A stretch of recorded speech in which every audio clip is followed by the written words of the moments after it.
Ok. Well.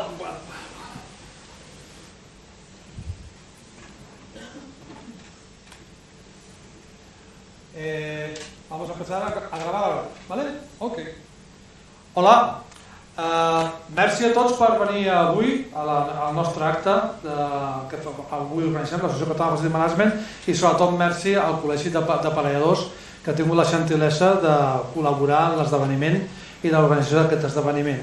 Anem a parlar d'una cosa molt important. Avui estava parlant d'un altre esdeveniment, certificacions, sostenibilitat, smart. Aquestes són paraules tendència. Per tant, estem en un esdeveniment que és un esdeveniment sobre tendències de mercat molt importants. Quan parlem de sostenibilitat, és el pròxim gran repte dels facility managers. Poder tenir els nostres espais construïts sostenibles. Encara no ens hem donat compte del que ens ve a sobre, de la descarbonització. Jo cada dia, amb la meva feina, cada dia parlant de descarbonització. Està aquí, i per tant necessitarem demostrar que els nostres edificis estan descarbonitzats i degut a això necessitarem aquestes certificacions i smart. Com podem descarbonitzar? Mesurant. I el mesurar que necessitem? Implementar sistemes intel·ligents en els nostres edificis i en els nostres espais construïts. Avui tenim una sèrie de ponents, com jo sempre dic, experts d'excepció. Estem molt contents dels ponents avui. En primer lloc, la Patricia Abrudan, que es director de proyectos del área de ACFM, descarbonización, ingenieros, descarbonización y operación de edificios. Patricia, gracias por estar aquí hoy. Gracias. Kai Kilman, Managing Director de GBC Europe, que está también con nosotros. Thank you very much, Kai, to be with us once again. It's not the first time we are doing things together. Gil Vinyeta, director de proyectos del área Smart de Ingenieros. Gracias, Gil. Y last but not least, Will Battery, que es director Growth Markets at Wiredscore. Okay? It's a pleasure to meet you, to be you with us today, and we are very interested to understand about the Smartscore you are going to explain about the certifications. Sin más, empezamos la ponencia y te paso la palabra a ti, Patricia. Gracias, Manuel. El formato de la jornada será que vamos a hacer unas presentaciones introductorias, Gil y yo, para que después Kai y Will puedan presentar las certificaciones de sostenibilidad y Smartscore y Wiredscore de edificios inteligentes como herramientas para la gestión de los edificios.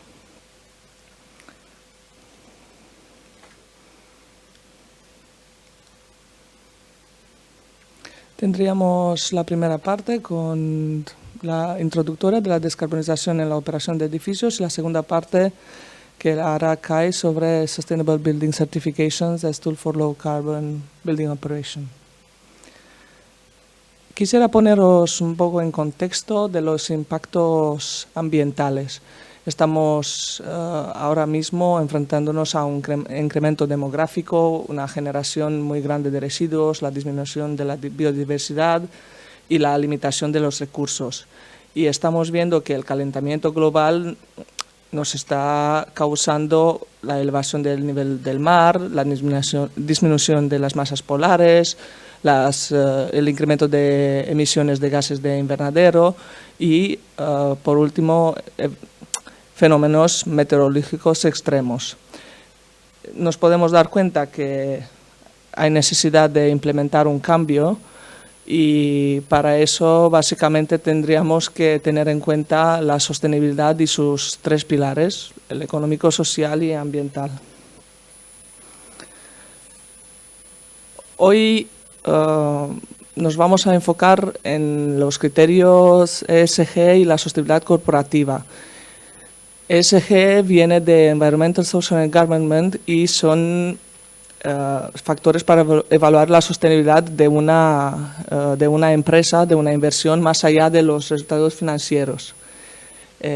Todas las empresas que implementan criterios ESG tienen al final resultados mejores a nivel de rentabilidad y tienen como fin generar un impacto positivo sobre su negocio y, por último, sobre los edificios que están gestionando.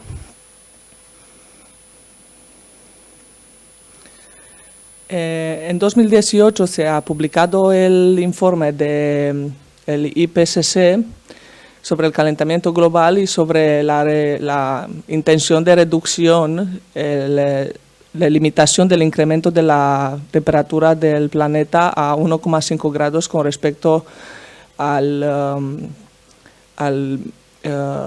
la línea base. Y desde entonces hay esfuerzos en el sector de la construcción y no solo, sino que en todos los sectores para reducir las emisiones de gases de efecto invernadero e intentar mitigar este cambio climático y frenar la subida de las temperaturas globales. Como podríais ver en lo que nos compete en el sector de real estate, básicamente hay varios esquemas con los cuales podríamos nosotros actuar sobre la edificación, tanto de nueva construcción como edificios en operación, y hacer informes de sostenibilidad para mejorar nuestras prácticas de operación de los edificios y nuestras actividades para crear un impacto positivo.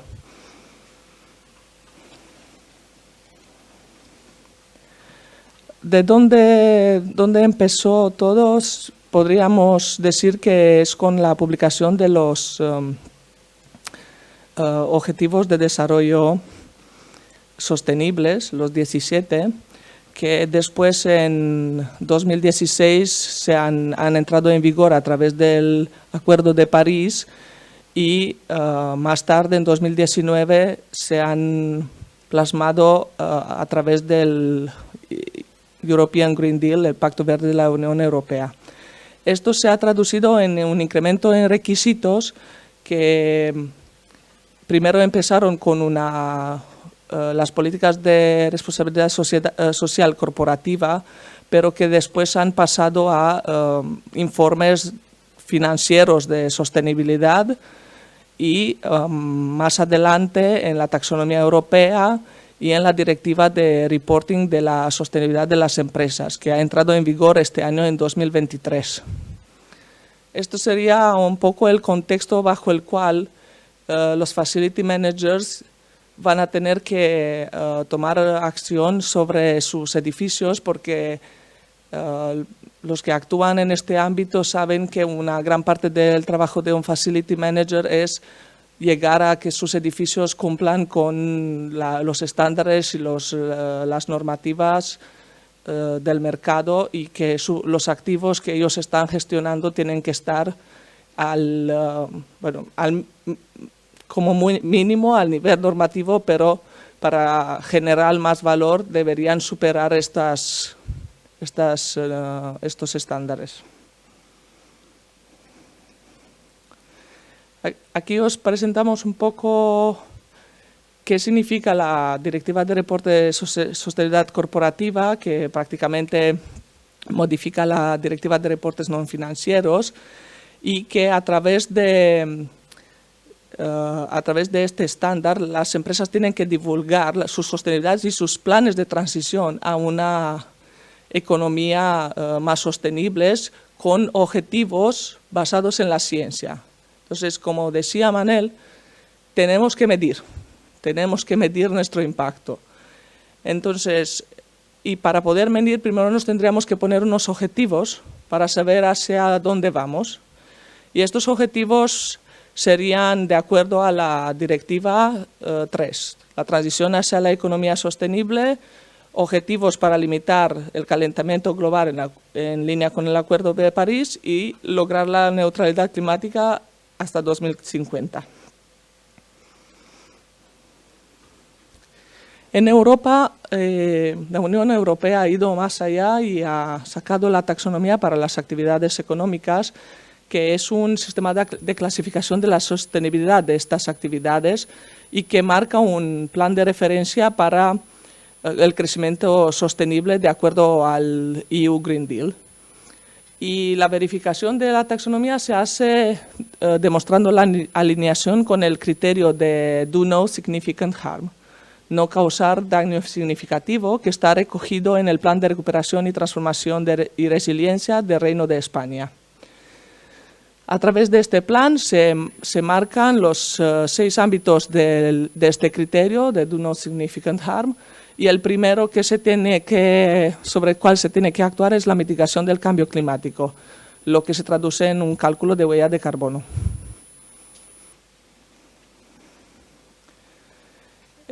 Para la verificación de la taxonomía, básicamente comprobaríamos el cumplimiento del criterio Do No Significant Harm, y el Ministerio de Transición y Ecología ha creado una guía para poderlo aplicar, y a nivel de edificios y de portafolios inmobiliarios tenemos a nuestra disposición ciertas herramientas e indicadores, como al inicio podría ser el análisis de riesgo de obsolescencia de los activos inmobiliarios, y la herramienta CREM es una de las más potentes del mercado para detectar esta obsolescencia frente al cambio climático.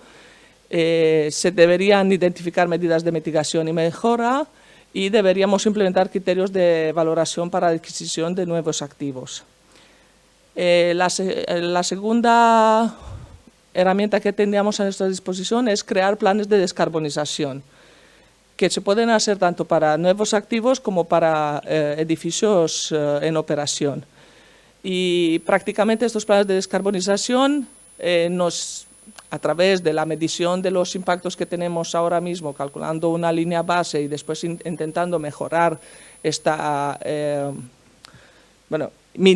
disminuir las emisiones de gases de efecto invernaderos cada año, nos podrían crear una ruta para llegar a la neutralidad climática, que es el objetivo de todas las empresas ahora mismo, para intentar mitigar el cambio climático. ¿Vale? Es decir, podría ser uno también de los otros objetivos de una empresa, que evidentemente es tener beneficio, pero ahora la parte de sostenibilidad corporativa tiene mucho peso dentro del desarrollo del negocio. Y otras de las herramientas que podrían estar incluidas dentro de un plan de descarbonización serían auditorías energéticas, los certificados de eficiencia energética, la implementación de certificaciones de sostenibilidad, porque son un método holístico enfocado a la reducción de la huella de carbono y la implementación de edificios inteligentes, y incluido extrapolar estas estrategias de un edificio en portafolios enteros inmobiliarios.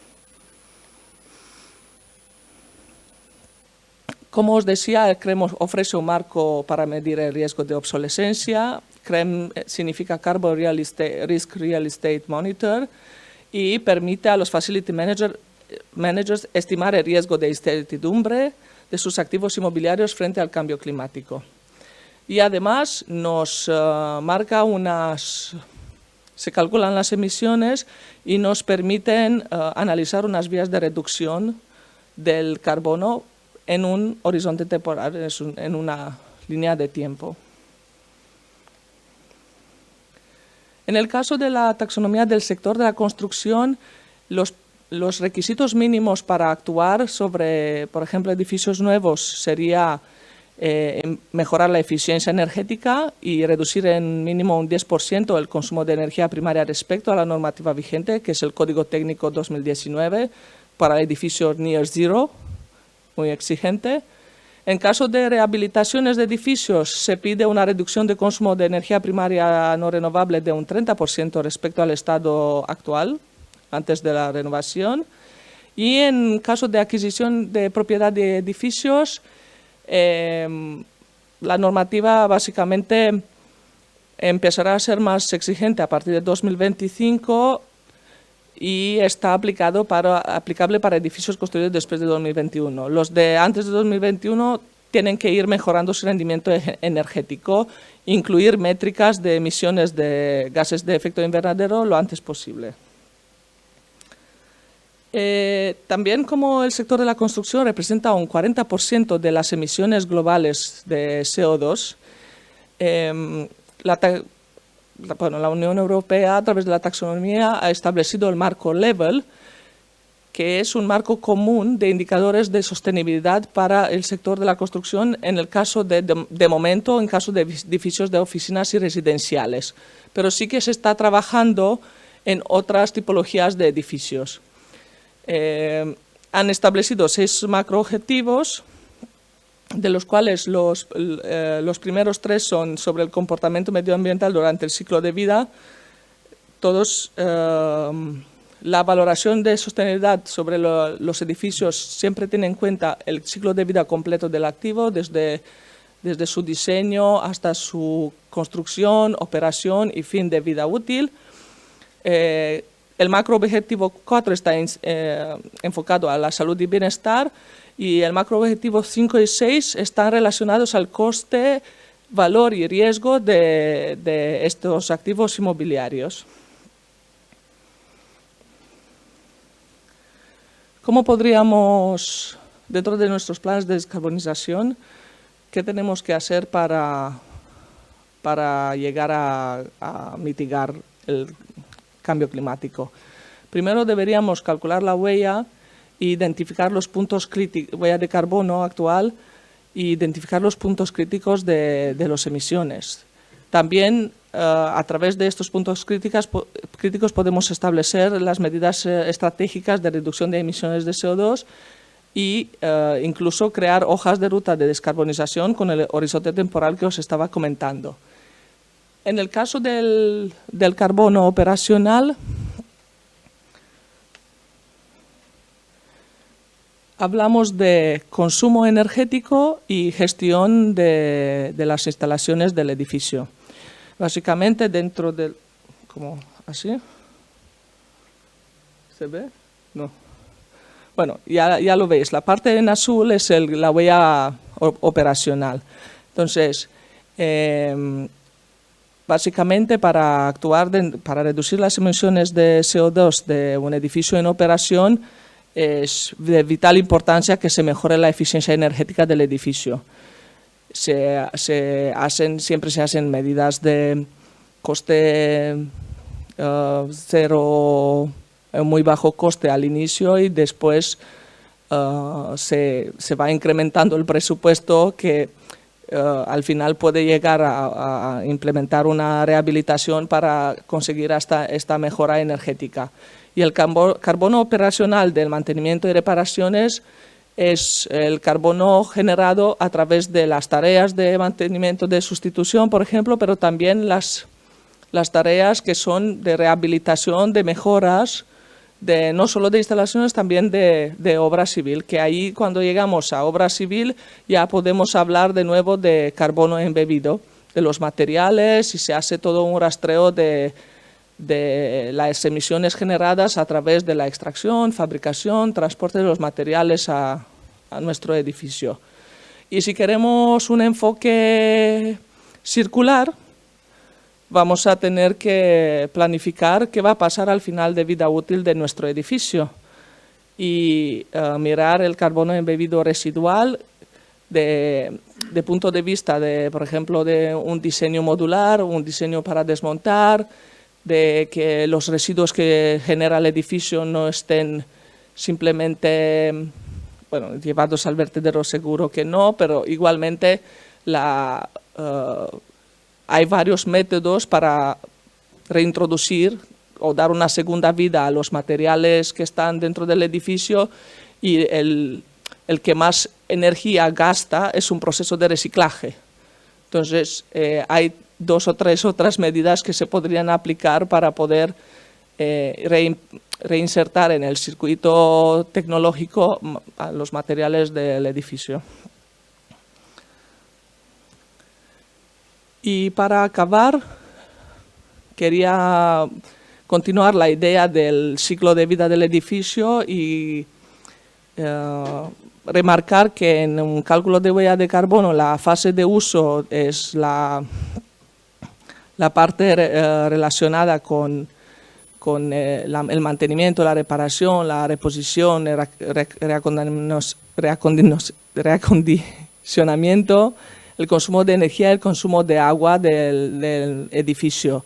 Y que hoy estamos aquí para hablar sobre cómo las certificaciones de sostenibilidad podrían influenciar la reducción de la huella de carbono y cuál es la mejor manera de implementarla sobre qué tipologías de edificios y usos. Y doy paso a Kai Kilman, director de GBCI Europe, para que nos cuente sobre este tema.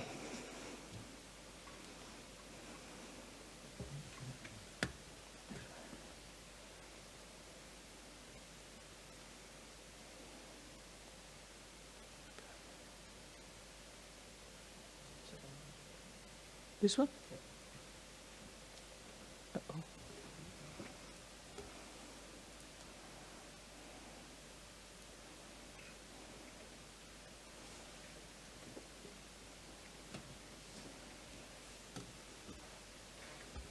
Good afternoon, everybody. Thank you, Patricia. Good afternoon, everybody. So I'm switching over to English. My Catalan and Spanish is a little rusty. So I'm going to try to speak calm. My name is Kai Kilman. I'm Managing Director of GBCI Europe, and I have the honor to present a little bit about the angle how building certification systems come into play. They have been around for a couple of years by now, and how they dynamically have to evolve to address certain other components, such as taxonomy, legal frameworks, but also portfolio management. And yeah, just to give you a little idea what we're going to do in the next 20 minutes, a few introduction and statistics, how important this is also for the Spanish market and within the European view, then building certification from the LEED angle for existing buildings, because this is a facility management association. In the past, facility management always thought, building certification consultants are doing this, we are not really engaged. This has changed over the last couple of years, along with this entire sustainability ESG discussion. Digital platform, our platform ARC, how it can support these things, and then of course touching and adding a few components from my point of view to ESG and green buildings. There are quite some confusion, so just to clarifying this, and a little bit taxonomy. So it is important for us, also for you, to understand that as green buildings change and evolve, also the service fields change. So you're engineers primarily, facility manager, but all of a sudden you have legal components, financial components coming in, financing, and that's something very hard to explain to an engineer, as well as it is to an investor, a banker, because they are not engineers. So that's a little bit where this entire engineering and educational piece is important to understand both sides, and that's why you see they've added an ESG head off. So that becomes more and more often service. GBCI is a global verification organization. LEED is probably the most known benchmark. We are in over 180 countries, but you also have additional one, WELL, for instance, EDGE, and a few ones. So we are doing this for a couple of years already. These are the last year's statistics globally for all countries outside the US. And you see the top 10, we have 3 European countries where LEED is being used. These are statistics represent building registration and certification. Sweden is in there because a large portfolio got certified and recertified, but typically Spain, Italy, and then Germany are the strongest European LEED markets. Just with different colors. A few examples, since we are here in Barcelona in Spain. So Barcelona has the highest density in Spain of LEED buildings. I'm here because we have our annual green building event this week. We're going to have a green tour on Friday, and we can really walk and have a LEED building left and right. So just a few examples that you are aware whoever is in the building industry, sustainability, I'm always looking at the construction science, and sustainability certification makes it up on the science, so if you read carefully. And of course, Madrid as well, but it's not only these two major cities. It's more changing from the direction, this is an investor's portfolio, we need to manage the entire portfolio, and we need to add sustainability to it.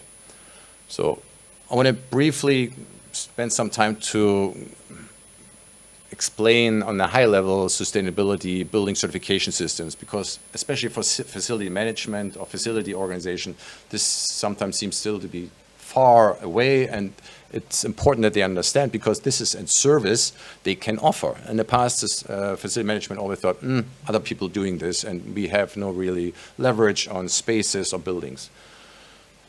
Every country, having the international perspective, has minimum regulatory requirements that these are things to operate a building or to achieve a building permit. That's the red line on the left. Everybody needs to meet those, and of course, certification frameworks, additional frameworks, add certain qualities to it. And you're pushing the envelope, and that's what we're doing, or have been doing over the last 20 years. And but it's not anymore that it's only then certain buildings, the headquarters get certified.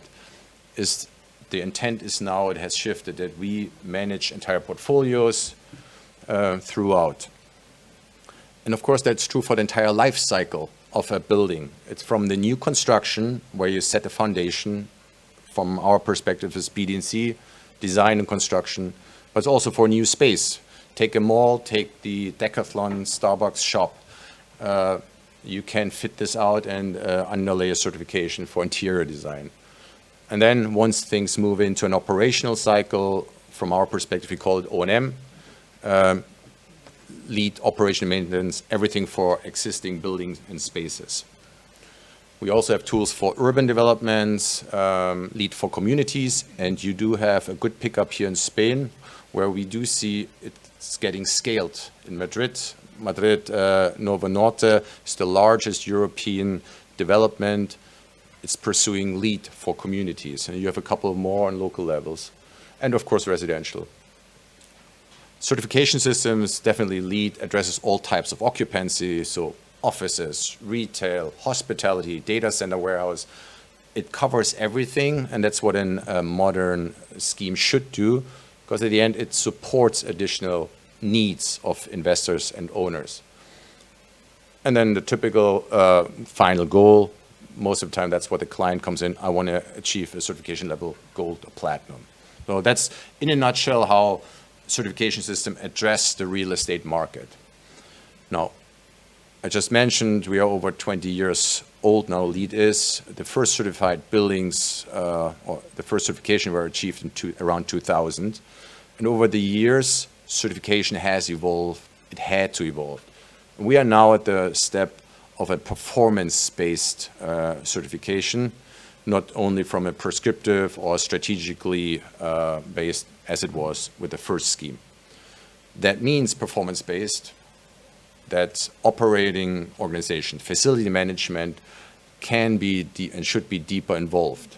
Because we've moved from a one-time prescriptive documentation process that gets reviewed to a permanent ongoing cycle. Picture a little your car, you buy it new, it has the latest whistles, and then every other year, depending where you are, you need to go back for inspection because your shocks are off, your brakes need to be renewed. A building is nothing else, just a little bigger animal. So, and that's how the modern portfolio management, sustainability criteria need to be proved, and it's an ongoing cycle. So, to support this, we have already, 6 years ago, introduced a digital platform called ARC. ARC is an agnostic platform, meaning it can be used standalone, nothing to do with certification. So if you have a building or a portfolio, you can use ARC as an technical data platform. It allows you to measure certain KPIs that from a reporting process can be tied into your corporate reporting. But on the other hand, and that's from the LEED angle, it can support then LEED certification. The KPIs are the energy, water, waste, transportation, and human experience. These are indoor air quality, comfort criteria. So when you feed data in, it generates a score, and that allows you to compare yourself against your own benchmarks. It allows you to compare yourself against other buildings in your own portfolio, but it allows you also to compare yourself or your asset against peers on your national level or even international, if you click and don't want to make it confidential. So that is possible. Our currently is free of charge. If you only want to feed data in, you can so, and it generates a score pretty much within 2 minutes if the data are correct. This is unverified at that point. Nobody forces you to do all 5 KPIs at once. You can pursue it a step-by-step approach. The biggest complaint is data are very inaccurate still, very hard to be collected and to compare. So we want to support this process within the entire industry. But typically, clients' buildings have energy data, water data. You do pay a monthly invoices. So, and getting this set up and structured is one way to do with ARC. And then by the time you can add additional components as you like. Transportation, human experience include surveys. Many facility management companies offer survey. Many assets or buildings have to in order to meet occupants' demands or collect the right feedback. So that's just an example. Energy, if you feed your data in, it goes by month. It shows you where you are compared to your local, in the European level, national peers, or globally, if you have an office building, where are you compared to other office buildings? If you want to move this over to a certification, a LEED certification, of course we have to make sure it's consistent throughout, and then we require a certain type of data that can be then verified from us. So you see, it's very simple. Energy, water, 12 readings, 1 per month for the past 12 past year. Then you have once a year a waste reading, a transportation survey, and for indoor air quality or human experience, you have a survey as well as an indoor air sampling for CO2 and TVOC.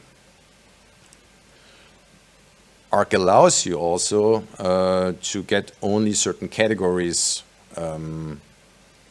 approved from us, reviewed. So performance certificates only for a certain category. If you're a facility manager and you're discussing contracts with your clients, they can say, we start this year and we want to reduce our consumption, or we want to reduce our carbon footprint. This is all extractable for next 12 months by a certain amount. This can be managed through ARC, can be used as a strategic tool and instrument, and we will provide you with a certificate every year if you wish to. This is a standalone opportunity. It's not a fully LEED certification. Where we are seeing the industry coming, it's not just only you certify a new building and that's it. Similar to my example with the car, we see that entire portfolios undergo the cycle of recertification. And ARC is for us, for LEED, the instrument. So you can recertify any new certified building, any existing building, any interior space. And that is where the entire industry is moving, and that is an opportunity for the facility management industry to get engaged, because you typically are the closest, particularly on these technical data, and eventually receive building a LEED certification. Just briefly, don't want to scare you, an O&M scorecard, an operation maintenance, how we refer to existing buildings, is very simplified. So you have the main categories: location, sustainable site, water efficiency, energy, materials, interior or indoor environmental quality. You have some set prerequisites. These are minimum technical criteria that you need to meet. For instance, you need to have an energy management best practice report, a LEED buildings and non-smoking report, a fundamental green cleaning policy is involved. Then you have a couple of credits.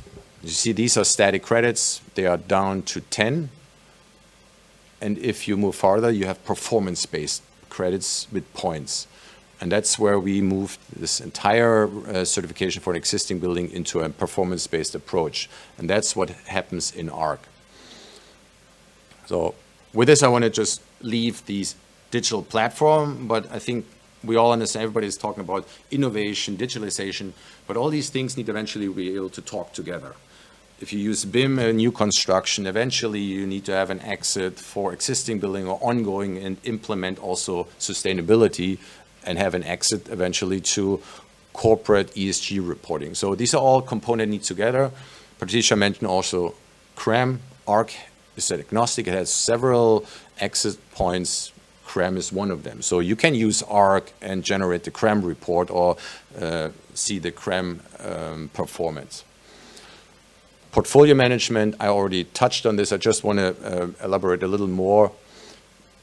In the past, we always had, a corporate has a headquarter, they certify that, and everything else just was let alone. Now we see this, that regardless if you're an office or a retailer, they're addressing sustainability throughout. And they might not certify every building, but they might at least start collecting the data, making it, managing the portfolio, and eventually moving to certification in the beginning for maybe the top 50 buildings, eventually rolling out for the entire portfolio.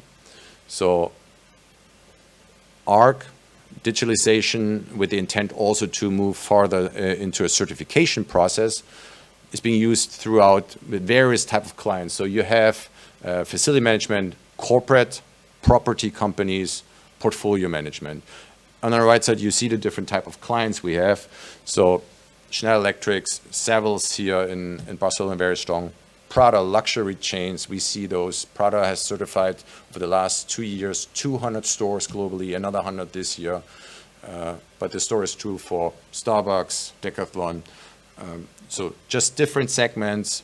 Vasa Kronen, it's a Swedish high-end investor. They were the first that issued green bonds and could saw the result that they could actually receive preferred proceeds financing for their development. And that's something where this whole finance industry is moving now into. ARC portfolio management allows you to see the best, the worst performer, again, similar than on the single building throughout the categories, but then also with the carbon footprint, and that's the ultimate language we're all talking about, carbonization, decarbonization pathways. And with ARC, you can extract this on an gross floor area on the building level, also on an individual, on the occupant level. One just side case that was really successful, where we saw in corporate getting engaged in ARC. We worked together with Schneider Electrics, and Schneider Electrics in Grenoble, they are developing a lot on manufacturing a lot of sensor techniques. So air monitor sensors, and they used our LEED as a benchmark for their new corporate headquarter in Lausanne, and then started to play around with ARC. So, and they were so pleased how it can be connected to their own products, as well as being used to enhance their corporate portfolio, that they now have tied it into completely into their IT infrastructure and using it for the complete, or rolling it out completely for their portfolio management. The other thing is why a facility manager needs to be aware of an agnostic platform such as ARC. There are so many standards across the globe that can be on a local, on a national level. You need to be able to connect this to your database, to your software.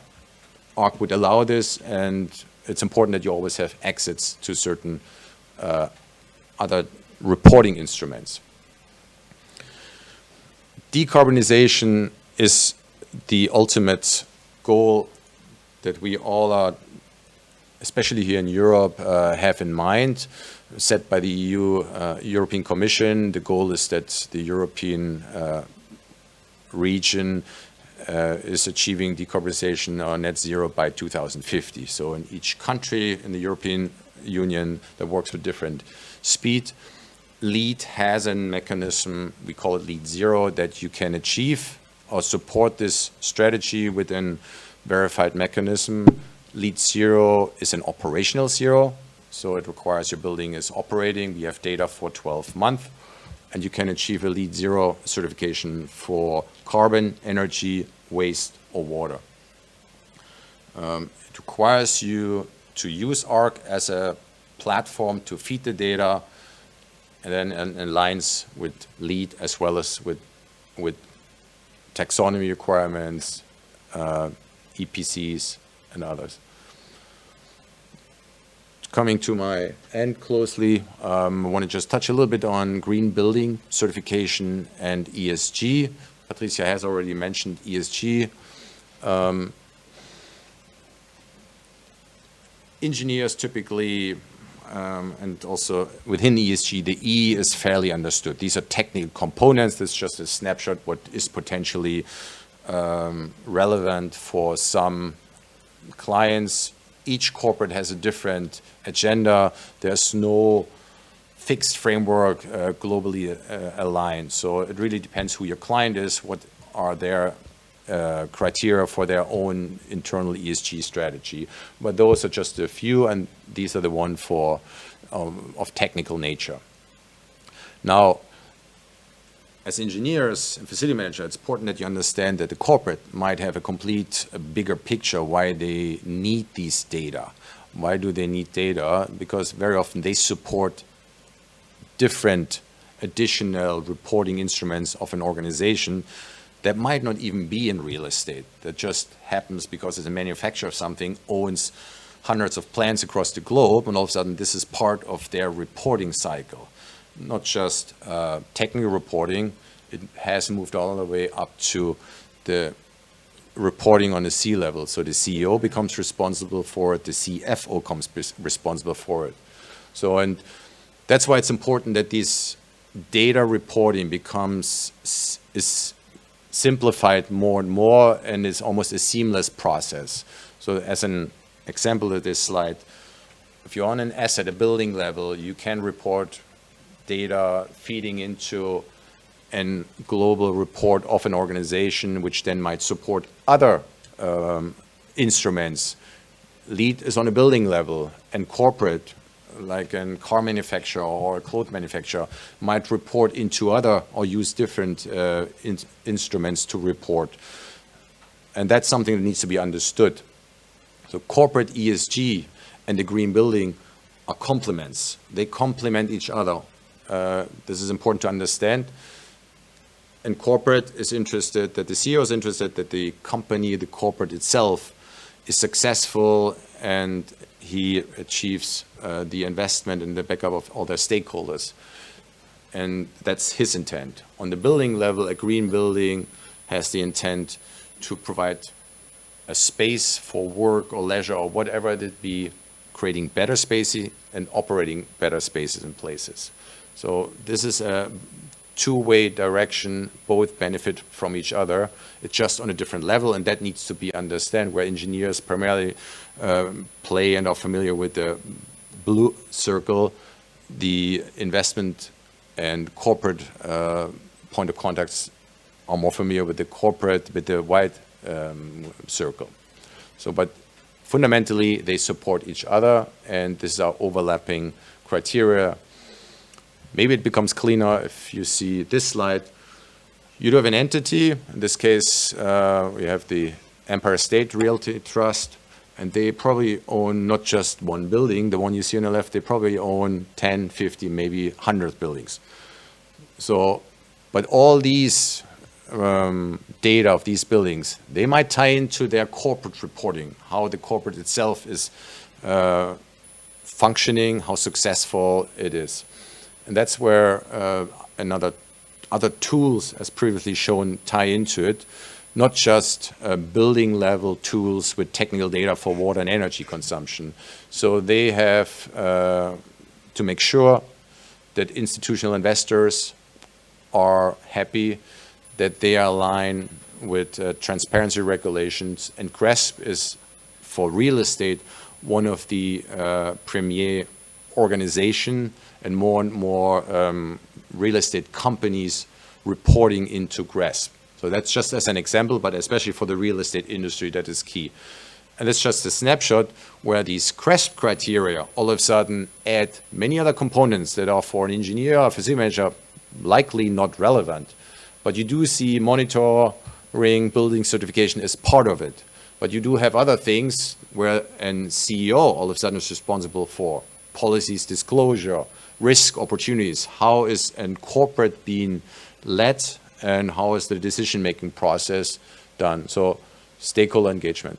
So that's just to give you a little idea what else is out there and why things need to be tied together more and more. And just plainly, on the left side, you have the GRESB criteria. On the right side, you have the LEED criteria. So, but both need each other and both support each other. One statistic that show how the market is moving, these are last year's certification and registrations. No, certification, pre-certification, and recertification. And the recertification is this important piece. We do see, this is the yellow piece, it's a bit hard to see probably, the lighter bit on the top is picking up. And that's this indicator that organizations are forced, or good risk management are doing this. We are receiving more and more calls from banks that are asking, hey, this client has a portfolio, LEED certified 2018. Is that still valid? What is it? Can you explain it? That's the calls we're receiving as an organization, as the body, because the banker has no idea what that means. And that is also ties into funding. If they have funded, invested a project with green bonds, as an example, now we see slowly this show me proof after 2 years, after 3 years, that you are still doing what you have promised us 5 years ago. And that's why this whole industry is changing for the good, because once money gets involved, all of a sudden wheels seems to turn slightly faster. And then closing here, I will just briefly touch on the taxonomy.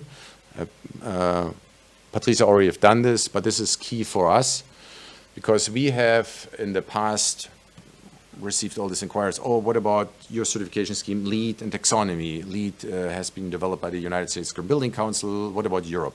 Well, that was our responsibility, my responsibility being the head of Europe, that we remain relevant, but it's not something you can detach. So we have worked hard on making sure that taxonomy is being involved in LEED, and LEED can be used as a framework that addresses taxonomy. So taxonomy is one framework within the European Green Deal, as it has been released in 2019. And the Green Deal basically addresses certain legal or frameworks with the goal to shift the entire industry into a sustainability industry, because it has been determined and recognized that climate change is one of the biggest threats for our economy across Europe. So this is a mechanism how we can change this and address this, and how we need to shift the entire way how we are living, manufacturing, doing business. So that's the top agenda of the Green Deal. And of course, there are certain pathways embedded. And for the construction industry, of course, you have a variety of items that need to be addressed. These are just some high-level data. So all buildings, 40% of energy consumption originates by buildings. So the same over 35%, 36% CO2 emissions. buildings are inefficient, 3/4 of all buildings are inefficient, and the renovation rate is marginal. There's almost not existing. So, and building new is one way, but addressing the existing buildings there is actually the most sustainable way, but it's the one we need to tackle.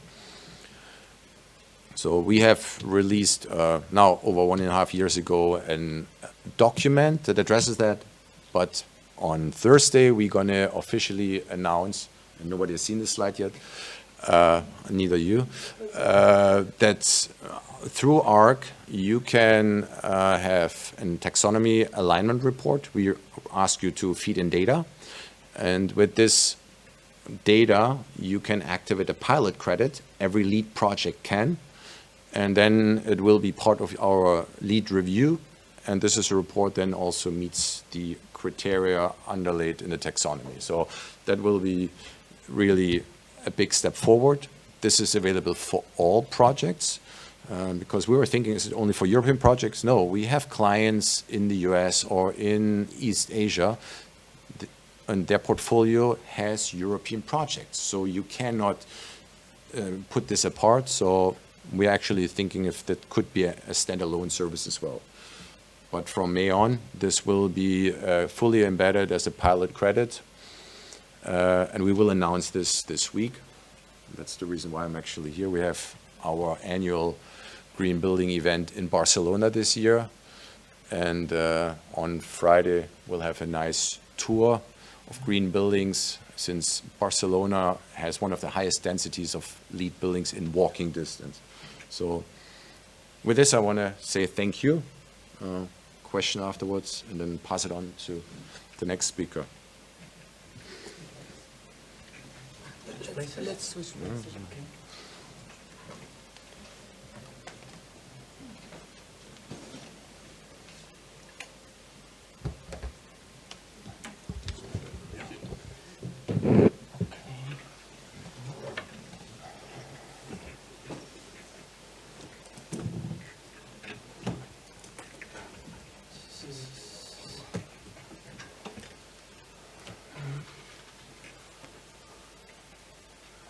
Perfecte.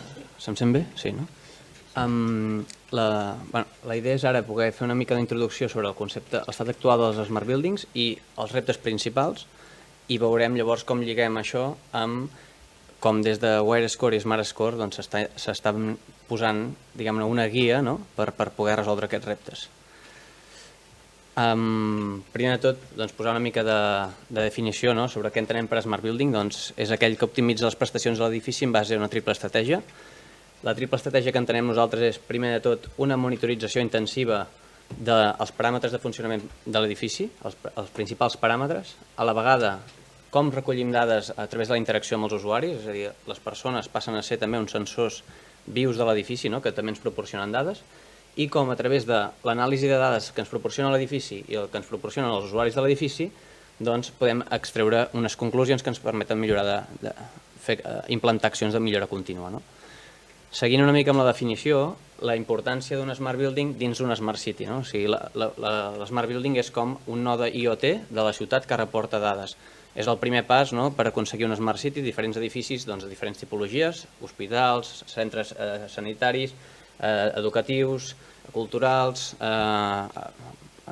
centres de negocis, doncs com aquests proporcionen dades des d'ocupació, dades de qualitat ambiental dels espais, mobilitat, doncs com s'articula aquest node dins la ciutat. Ja per acabar una mica la definició, per veure com hem arribat fins aquí, l'evolució que hi ha hagut, partint d'edificis convencionals que hi havia, diguem-ne, antigament, on hi havia un funcionament pràcticament manual, on la persona encàrrec de l'edifici es dedicava a posar en marxa els sistemes, de gestionar els espais, de gestionar els horaris d'obertura i tancament, i a la vegada la seguretat, doncs vam passar a un edifici, el que podríem dir intel·ligent, on ja apareix una certa automatització, i aquesta automatització ens permet fer programacions horàries de sistemes, incorporar electrònica com per sistemes de vigilància i incorporar una certa rutina en el funcionament de l'edifici. Però on volem anar és amb els Smart Buildings, on hi ha un funcionament optimitzat, on hi ha un funcionament que l'edifici intenta afegir una capa de predicció i a la vegada personalització, és a dir, cada usuari a partir del punt en el qual pot començar a sol·licitar serveis o a modificar condicions d'ambient, d'aquesta manera està informant a l'edifici que se sent d'una manera o una altra i en funció d'això l'edifici intenta respondre d'acord amb aquestes premisses. Per tant, intenta funcionar de forma optimitzada gràcies a la predicció que permet ja avui en dia certes tecnologies com la intel·ligència artificial, però a la vegada també personalitzar en funció de les preferències d'usuari. El que vull ara fer és una mica d'introducció dels diferents reptes que tenim en aquest àmbit dels Smart Buildings, veure o sigui, és un escenari molt prometedor, però a la vegada tenim diferents reptes associats i començaré a enumerar-ne un seguit i com nosaltres ho veiem des del nostre punt de vista. El primer seria la gran quantitat de solucions que hi ha al mercat. La tecnologia evoluciona molt ràpid, hi ha una gran quantitat de solucions tecnològiques al mercat de les quals disposem i podem implementar en els edificis, però el problema és que hem de saber quin valor realment ens poden aportar cada una d'aquestes i per quin ús li podem donar. Llavors nosaltres hem fet com l'exercici una mica d'entendre aquelles solucions que serveixen per millorar la gestió de la infraestructura de l'edifici, entenent les instal·lacions i tot el que seria el servei associat de l'edifici. Després, les solucions que contribueixen al procés, en el cas hospitalari hi ha un procés assistencial,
just try to sum up some challenges regarding the smart building ecosystem, and put some light on how Wiredscore and Smartscore can help us and give some guidance in this regard. So, it's yours. Sounds good.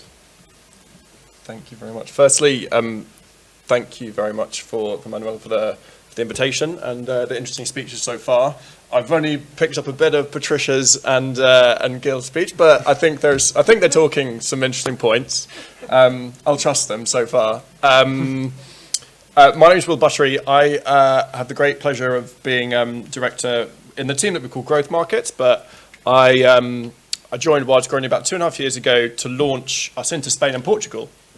Prior to that, I am a chartered surveyor by training in the UK and worked in development consultancy and office leasing for the best part of 8 years. One of the reasons I mentioned that is because I used to use Wiredscore myself as a certification before I joined the certification. Today I'm going to touch a little bit about our two certifications, Wiredscore and Smartscore, the value of those and why they're important to you and other stakeholders in the industry, and touch on a little bit of the value on ESG and R as we slide into there as well. So one of the things I'd like to contextualize is what's the problem that we help solve and why is there a need for certifications in connectivity and technology? As a certification, we set the standards for technology in buildings. The reason we do that, technology moves far, far quicker than real estate can. Real estate's as much as we'd like it to move faster, it's a very slow-moving beast. And therefore, the demands of the users of the buildings, the occupiers themselves, rapidly outstrips the rate of change that buildings typically, and in the past, have been able to meet them with.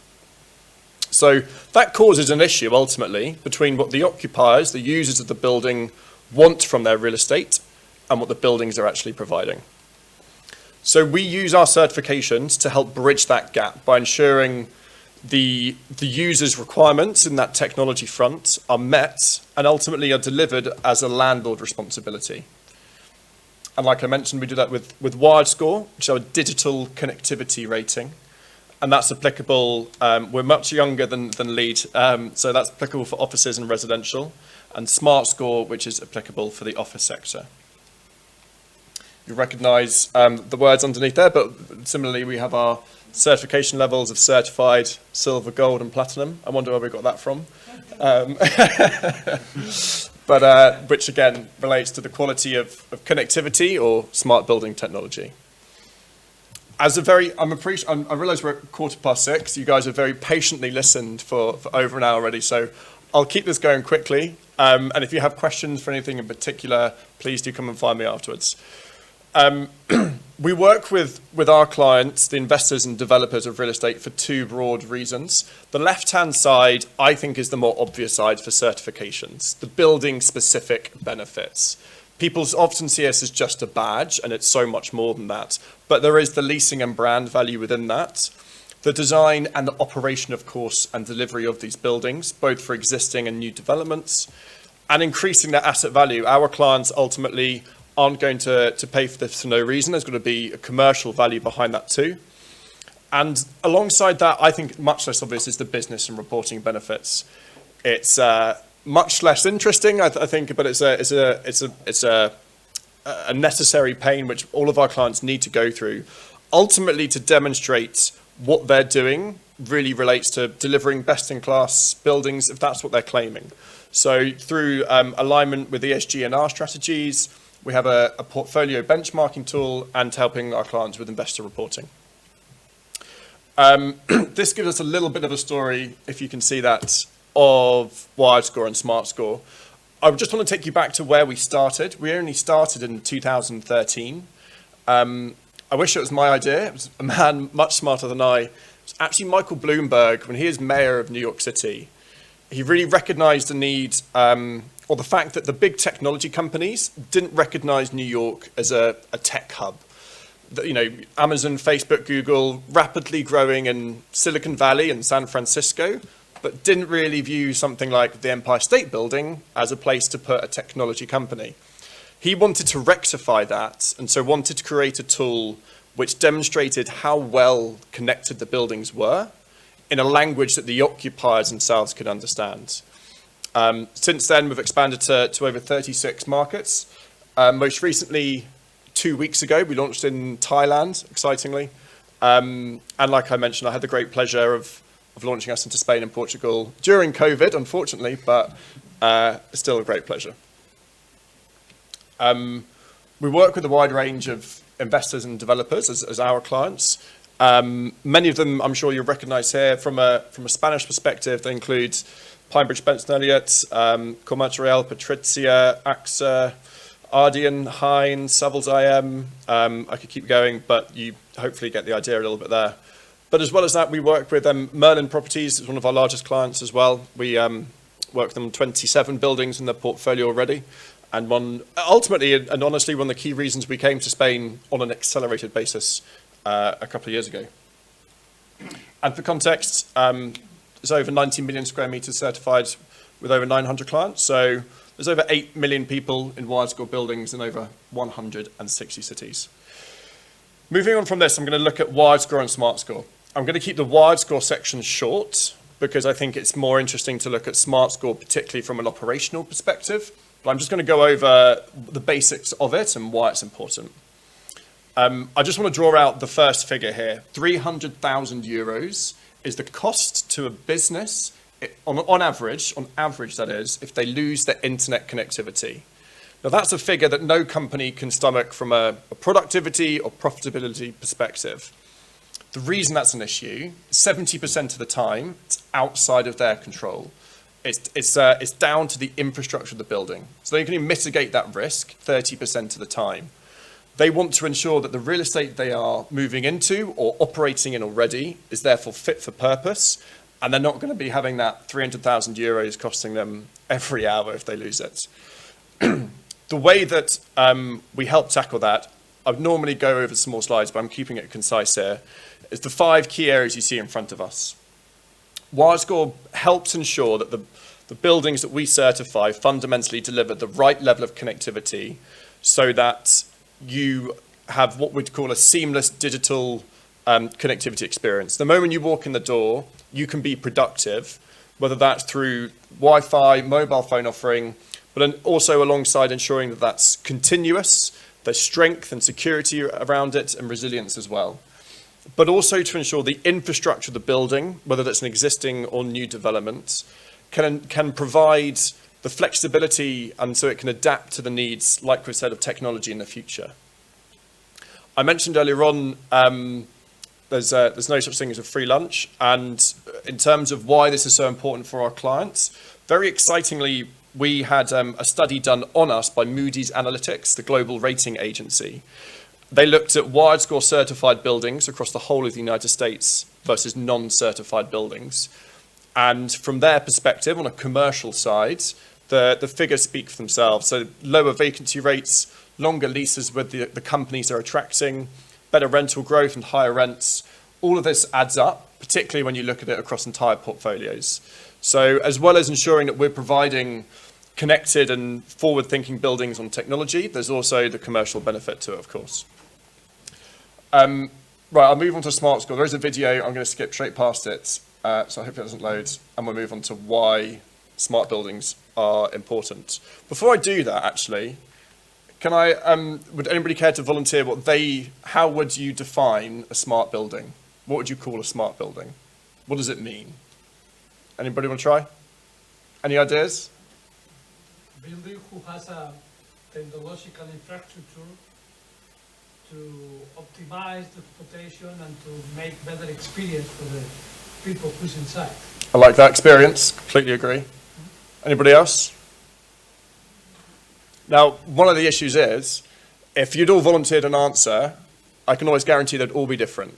So you ask a room of 10, 20, 100 people what a smart building is. Previously, you'd get 10, 20, or 100 different answers. And we only started certifying buildings for Smartscore 2 years ago, compared to Wiredscore, which was from 2013. And the reason for that is we had a huge range of our clients saying, look, we're investing in creating truly smart buildings. There's a huge list here of everything we've done. The building next door has an app to book a meeting room, and they're saying, yeah, we're smart too. And they're not quite the same, and it was one of the key areas that we wanted to help our clients tackle. Alongside that, the argument for smart buildings, they're not new. They're already here. They're here to stay, and they're getting more advanced on a more rapid process in terms of they're becoming more advanced more quickly as well. But it's driven, if we think about why all of this is important, it's about the occupiers of the buildings itself. That's fundamentally who matters here. It's the users and occupiers of the building. And so whenever we look at how we can get better or make sure our certifications are delivering the right value, it goes back to the occupiers, the users of the building. The figures, again, in front of you, I'm sure you've read them, but almost 1 in 5 occupiers are willing to pay a 20% rental premium. That's huge for a tech-enabled smart building. Almost 80% of office workers say they want their space to be technologically advanced. Again, if I ask you to show of hands here, anybody here who wouldn't want to be in a smart building? Is there a reason you wouldn't want to be in a place which is better connected and smarter? And almost 90% of occupiers intend to increase their spend on technology to aid the ability to work remotely and hybrids, given so many of us are in offices, on sites, or at home at different times. So in order to tackle that, there were 3 key issues that we wanted to really, well, iron out. The first is what I've already mentioned. There wasn't a definition of a smart building. Secondly, many clients and investors and owners of buildings know that they now need to create smart buildings, but weren't sure where to start. And finally, if you are going to make a smart building, they don't come for free. So you've got to ensure that you can demonstrate why you're investing in certain smart technology, both to the market, for the value that it shows, and also for your investors and your shareholders to demonstrate that you're investing in the right technology and not just technology for technology's sake. In order to do that, we convened what we called the Wiredscore Smart Council, made up of leading investors and developers from around the world. It's bigger and more comprehensive than this now. But the reason I highlight this is we wanted to ensure we created a certification by the market for the market. We didn't want to take a step back and decide what this should be from Wiredscore's perspective. We wanted to understand what occupiers, what consultants, smart technology providers, and of course investors and developers thought of and wanted from a smart building. The outcomes of thousands of hours of qualitative research with the council was A, the definition. A smart building is one that delivers outstanding outcomes for all users through digital technology to exceed their evolving expectations. Forget all the words, there's 3 there which I really want to draw your attention to. It's about users, it's about technology, and it's about outcomes. That is what a smart building, I think, really matters about. When we use the word user, we take a very broad view of that as well. Of course, it's the occupier. It's also landlords, asset managers, property managers, facilities managers, visitors, on-site buildings and operations, concierge. Anyone who might use a building is considered a user, whether that's in a physical format or through the data that they might receive from it. So it's about users, it's about outcomes, and it's about technology. That is where a smart building stems from. And then there's 4 key pillars. The inspirational user experience. This is about ensuring the buildings are delivering something, an environment that people really want to go to. You know, we talk about the war for talent or attracting people back to the office. As a company, if you're an employer, you're there to try and ensure you can bring people back to the office, and you can do that through numerous different smart technology routes. Second, and this word's been used a lot today, but it's an incredibly important one, it should be a sustainable building. Now, we're very much not here to compete with the likes of LEED and WELL, ultimately to complement them in using technology to help reduce the carbon footprint of the building. We help ensure that our clients can measure and report on various different aspects, but are by no means there to set the metrics of them as certain other certifications do. But if you are utilizing the right technology, you're going to be creating better cost efficiencies and operational efficiencies. And lastly, ensuring your infrastructure is right on day one will allow you to I don't like the word future-proof. I think future-ready is better.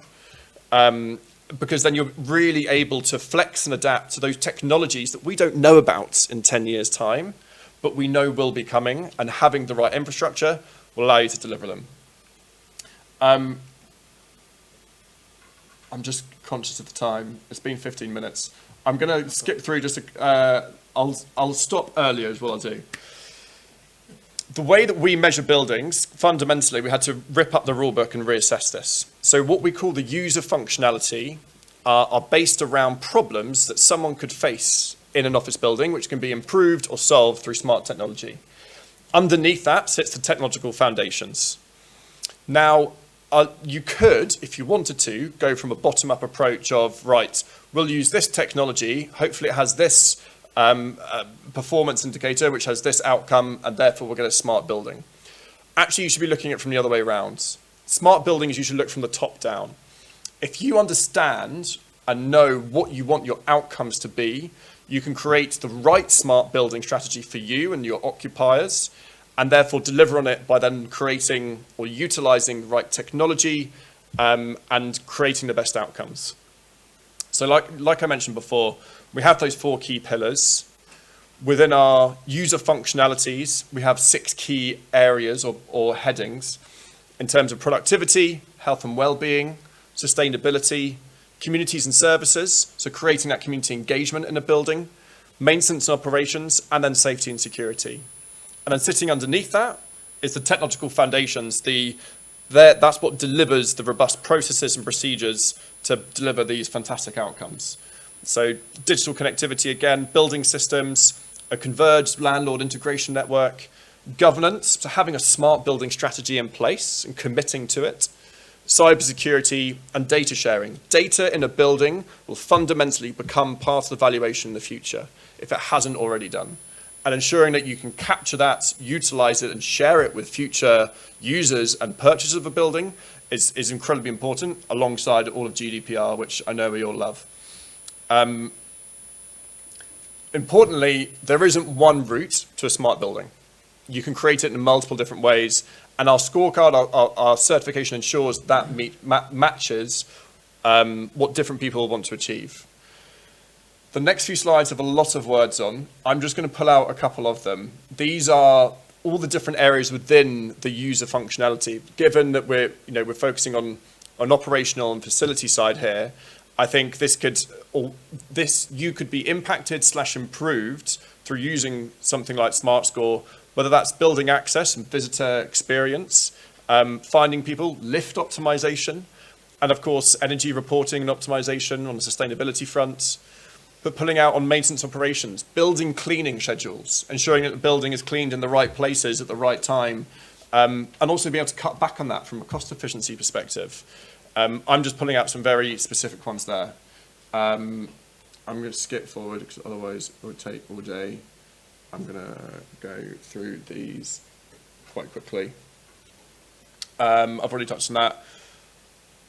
Leasing and brand value is something which is probably not resonating in the room today, but something which I quite like because I used to use it a lot, so I always mention it. But the important thing here is utilizing a certification to demystify technology in buildings for people who don't understand it.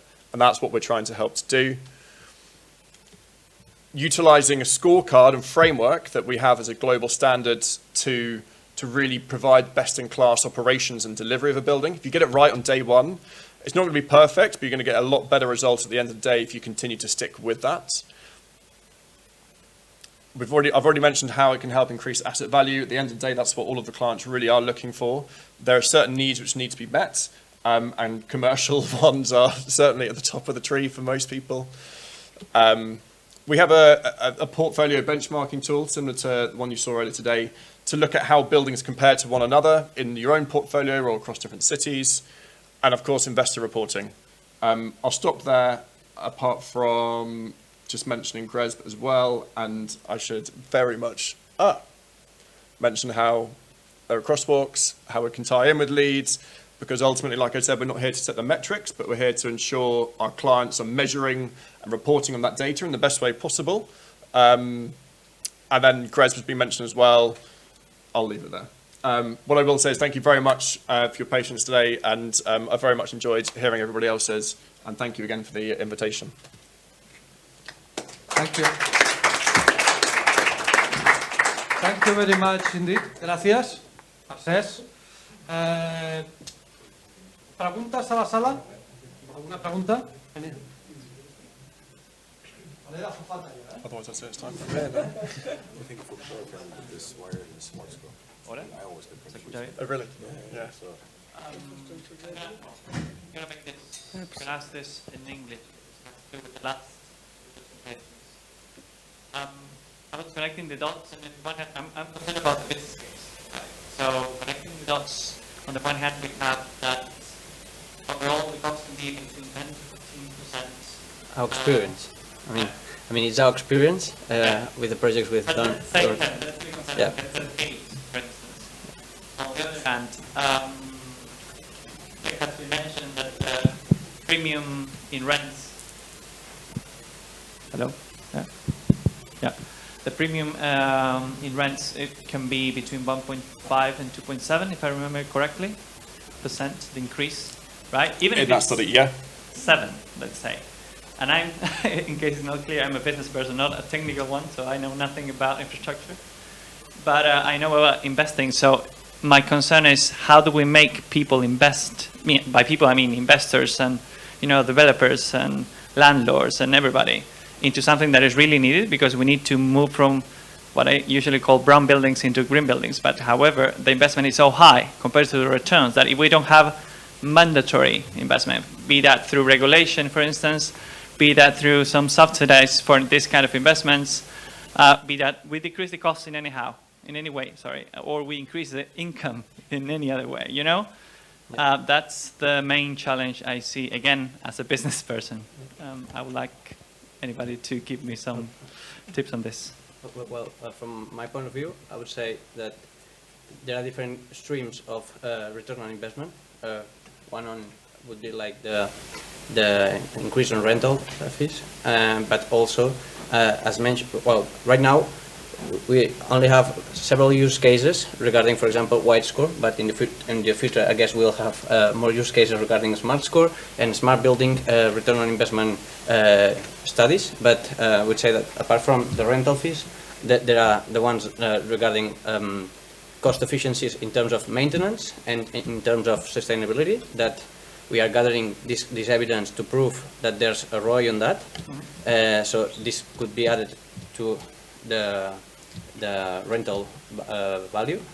And after that, also the retention studies show that people that stay in smart building maybe stay longer than in other buildings. And you can also add this to the productivity of these people inside of the buildings. If you could measure, thanks now to technology, you can measure how I would say like not only the productivity of each one in a company, but I would say maybe in terms of departments or in terms of different offices. So you could measure productivity because of comfort values, or for example for time reduction, for example in terms of accessibility in the building, or booking systems to manage room bookings or parking spaces. So if you could measure all these efficiencies and time reduction, I think that it's something that can be proved easily, why investors should invest in technology and not, well, obviously they could invest in other areas, but the importance of technology,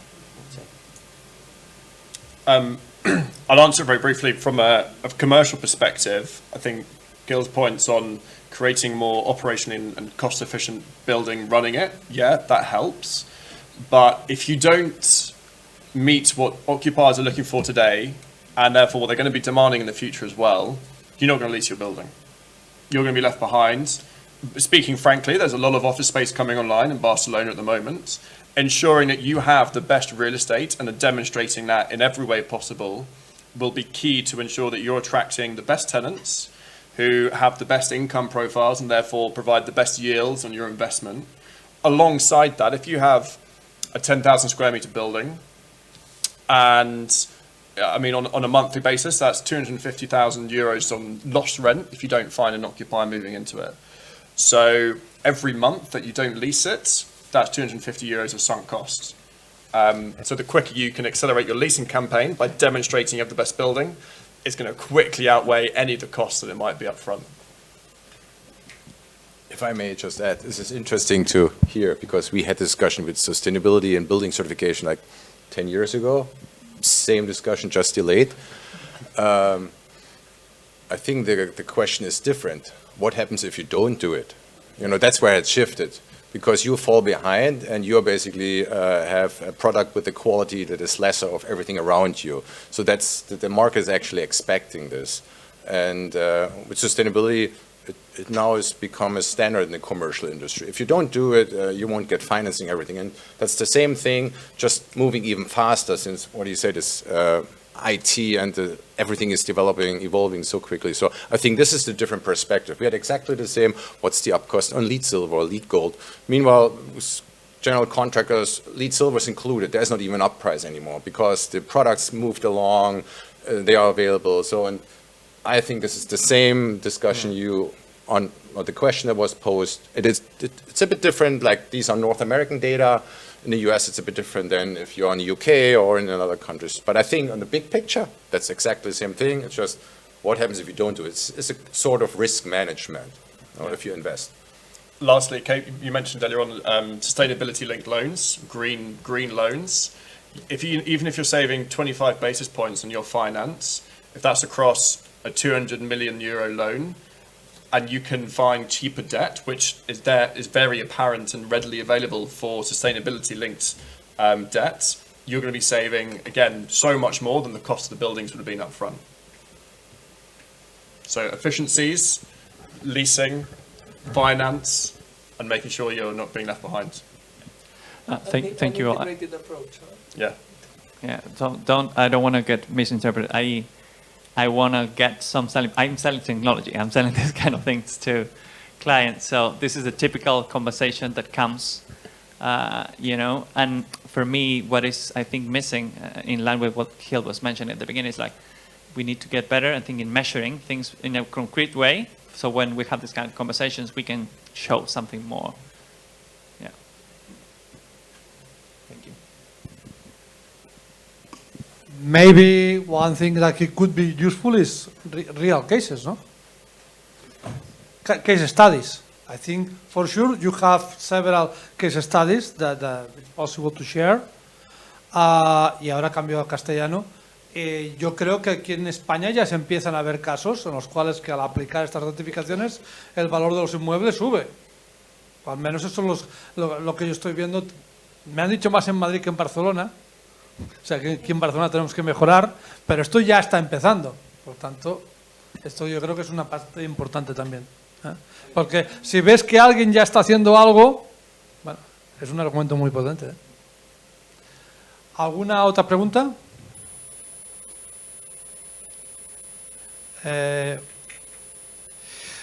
Well, I think one thing that I would like to make a question, because it was around myself, is that all these certifications are becoming more and more important and growing, as I saw, no?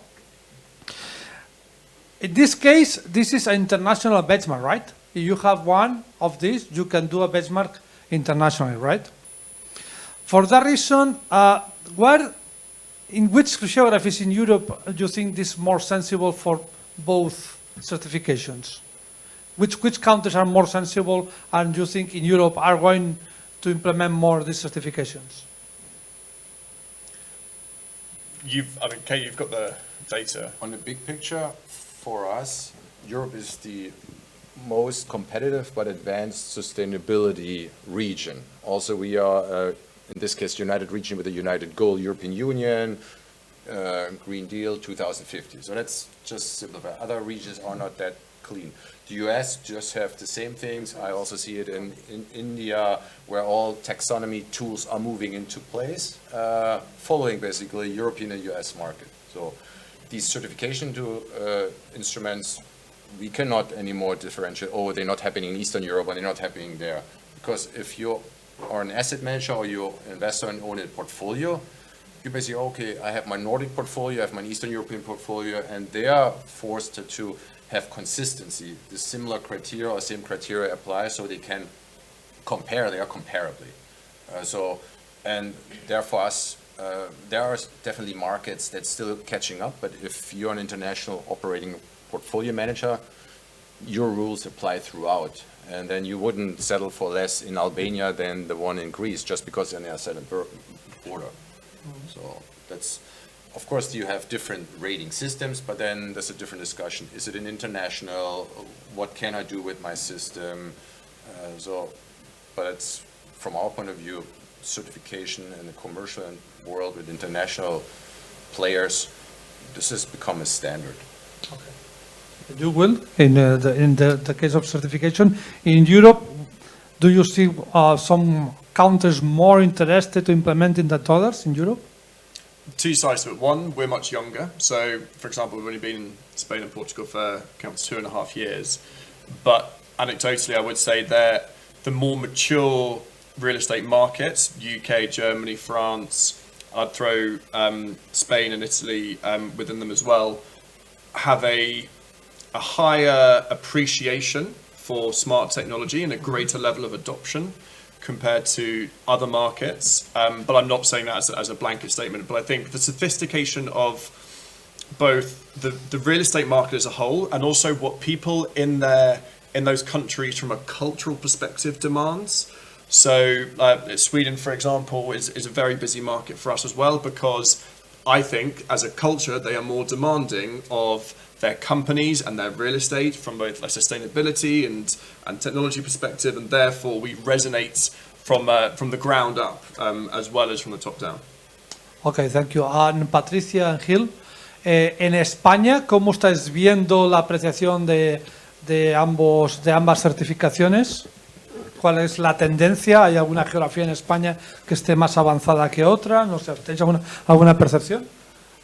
Bueno, nuestra experiencia en JG es que Madrid lidera, al menos en certificaciones, pero sí que es verdad que a nivel de inversión en edificios verdes, al menos es mi experiencia, los proyectos de Barcelona, por ejemplo, estaban más concienciados hacia implementar las medidas de edificación sostenibles y pagar por ellos. Es decir, en Madrid lo veo, al menos es mi impresión, de que el mercado es bastante enfocado a gestión de costes versus, es decir, el retorno versus la inversión hacia un edificio verde, y en Barcelona básicamente las inversiones que se estaban haciendo eran con propiedades que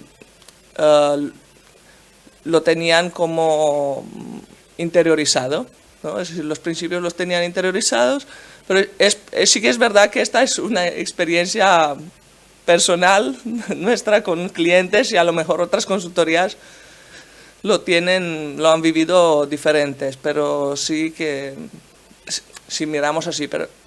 Y además a nivel de sector hemos visto un gran desarrollo de implementación de certificaciones de sostenibilidad para el sector imologístico.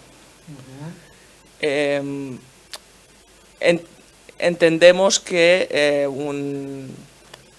el sector imologístico, especialmente desarrollando nueva construcción, tenían que estar siempre actualizados con el cumplimiento de estos estándares de edificios verdes, intentar ofrecer la mejor experiencia para sus inquilinos. Y bueno, hemos visto un crecimiento bastante grande en los últimos años en la zona centro y en la zona de Barcelona también. Pero aquí en Cataluña tenemos piedra por picar todavía, vaya. Todavía tenemos que trabajar para expandirnos. Tenemos proyectos grandes, pero la mayoría están en la zona centro. Muy bien. Gil, tira. ¿Tienes alguna cosa que añadir? No, seria més o menys aquesta idea però es reparteix bastant en el nostre cas entre Barcelona i Madrid. Sí que cada cop veiem més, doncs, o sigui, primer tot que el mercat és molt més petit que el seu, però que ja va creixent i va agafant força, en aquest cas, i tenim tant projectes aquí com a Madrid, sempre que depèn del primer client que s'anima a fer això, doncs en aquest cas el nostre primer client va ser a Madrid, en el cas de GMP, que un client molt motivat i moltes ganes d'implementar noves tecnologies, i clar, en aquest sentit, doncs, primer va anar allà i va ser un catalitzador per nosaltres respecte d'aquí al mercat de Barcelona, però ara que també estem treballant amb diferents clients i creiem doncs, que hi ha un futur bastant prometedor i sobretot doncs, aquí a Barcelona doncs, que hi ha bastants hubs tecnològics, doncs, en aquest sentit. Doncs. Molt bé. Alguna pregunta a la sala? Hi, this is a question for Kai. This is a question or subject to discuss. We are here with the Catalana Facility Management Association, and something that happened that is curious. There is, at least in our cities, there is big buildings with LEED Platinum, LEED Gold, fantastic in the new construction. And then when you go in 5 years of operation or 3 years, my impression is, yes, it's a LEED Platinum, but maybe it's not everyone has taken advantage of this LEED Platinum, not only in the energy efficiency, but also in the sustainability. Something, in my experience, is that it's a value that disappears in the operational time, but in a short time, not in the time, in the short time. And I remember some buildings in Barcelona, it's fantastic, LEED Platinum, but then in 3 years, maintenance is done as always, not predictive, but it's done. The energy, it's done. It's managed as always, not with the intensity. And this is not a question of reflection. That is there anything it's possible to keep this certification? And this is EBOM. There is EBOM, or for instance, if I have a new LEED new construction, how many years need to this renewal in order to at least to maintain, to give this value for the building and for the owner? You're preaching to the choir. So this is exactly what, there are a few things. Education, but then also the awareness of if assets get sold, the new buyer, due diligence process, and also the awareness of the tenant. So certification typically with LEED, you receive your plaque if you do new construction with the year. Now always again, get back to the car sample. You buy your car in 2018, it's brand new. And then that's that year when you have your LEED building certified. This will not disappear. But then it is in the interest of an healthy resilience, sustainability portfolio management that you update this, similar with your car, you know, this inspection. And that's what you can do with O&M, with recertification. You can recertify every already certified building, or you recertify an O&M building. Now, operation and maintenance certificates are only valid for 3 years. Yeah. It's the same with O&M. And that's a mechanism how we want to force you. Yeah. But the same is like the lenders in banks, they ask you for proof that you are pursuing this, and that slowly comes in the same direction. And when people sell assets, organizations, typically this green building due diligence comes in, and that's when you all of a sudden receive the, oh, panic, we need to have a certificate, we haven't done anything. So in the past, they're going to be the simple Excel spreadsheet approaches, but clients, owners become more sophisticated. That was one of this question also. Markets see the advantage of a digital tool implemented in a certification tool. But these are all points that knowledgeable asset managers should be aware of, but also engineers of facility management. Yes. That's how you can create service and work for yourself. Hey, make this due diligence. What are the certification schemes? What are the years? Do you want us to recertify it for you? So these are... Is money the market who push? Not only, it's one. The other one is also more and more organizational. more and more organization wants to be put next to sustainability. That's why they ask me, hey, can you come for the plaque ceremony? Because we want to be presented together with sustainability. Prada, they typically wouldn't ask us, no?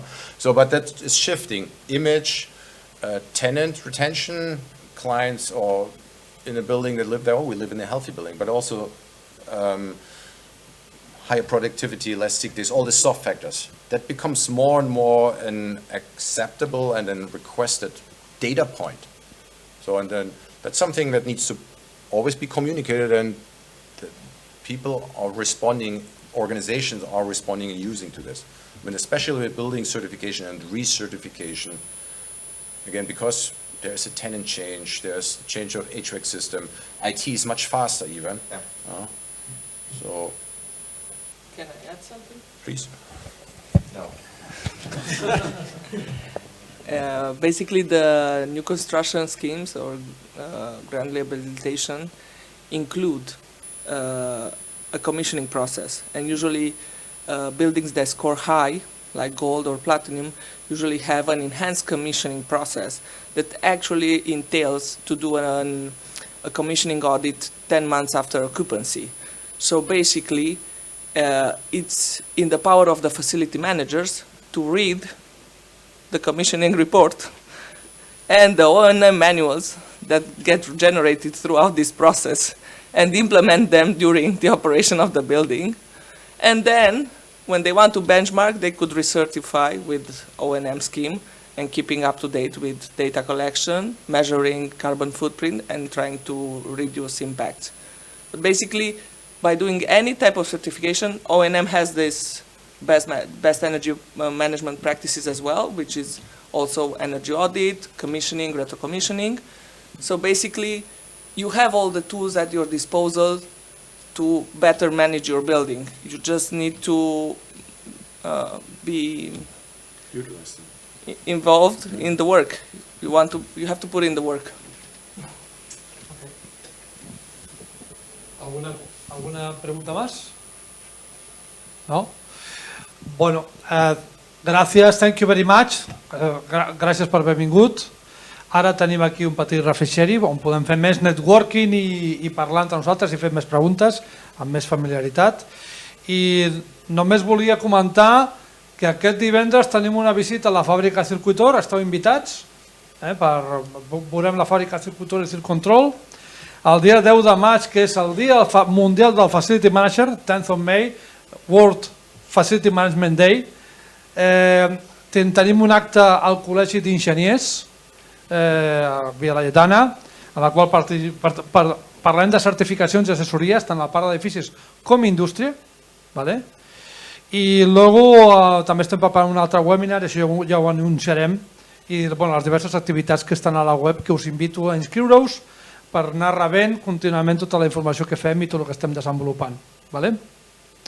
Moltíssimes gràcies i ara passem a prendre-ho. Thank you very much. Let's go to drink something.